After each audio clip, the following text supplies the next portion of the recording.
திருச்சி மாவட்டம் மணப்பாறை அருகே நடைபெற்ற ஜல்லிக்கட்டு போட்டியில் அவிழ்த்து விடப்பட்ட 2 காளைகள் சுமார் 40 அடி ஆழமுள்ள கிணற்றில் விழுந்த சம்பவம் பரபரப்பை ஏற்படுத்தியது. திருச்சி மாவட்டம் மணப்பாறையை அடுத்த பழையபாளையத்தில் ஜல்லிக்கட்டு போட்டி நடைபெற்றது. போட்டியின் போது அவிழ்த்து விடப்பட்ட 2 காளைகள் அதே பகுதியில் உள்ள தனியாருக்கு சொந்தமான தண்ணீர் இல்லாத சுமார் 40 அடி ஆழ கிணற்றில் தவறி விழுந்தன. இதுகுறித்து தகவல் அறிந்த துவரங்குறிச்சி தீயணைப்பு வீரர்கள் உடனடியாக சம்பவ இடத்திற்கு விரைந்து சென்றனர். பின்னர் வீரர்கள் கிணற்றுக்குள் இறங்கி சுமார் 1 மணி நேரம் போராடி கயிறு கட்டி 2 ஜல்லிக்கட்டு காளைகளையும் பத்திரமாக மீட்டனர்.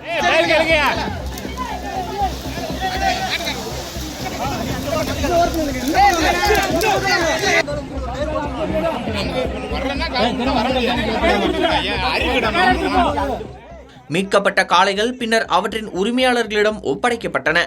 தீயணைப்பு வீரர்களின் துரித நடவடிக்கையால் காளைகள் உயிருடன் மீட்கப்பட்ட சம்பவம் அப்பகுதியில் பாராட்டை பெற்றுள்ளது.